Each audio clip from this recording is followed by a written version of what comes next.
গীতা আপনার শাস্ত্র। अथ अर्जुन विषाद योगो नाम प्रथमोऽध्यायः।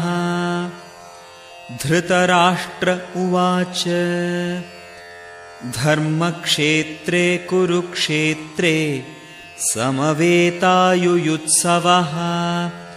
मामकाः पाण्डवाश्चैव किमकुर्वत সঞ্জয়।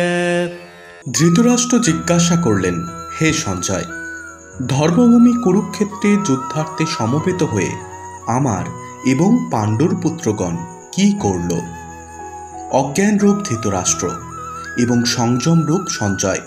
অজ্ঞান মনের অন্তরালে থাকে, জ্ঞানাবৃত মন ধৃতরাষ্ট্র জন্মান্ধ, কিন্তু সংযমরূপ সঞ্জয়ের মাধ্যমে তিনি দেখেন এবং শোনেন।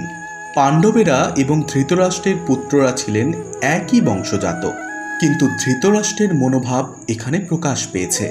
তিনি কেবল তাঁর পুত্রদেরই কৌরব বলে গণ্য করে পাণ্ডুর পুত্রদের বংশগত উত্তরাধিকার থেকে বঞ্চিত করেছেন।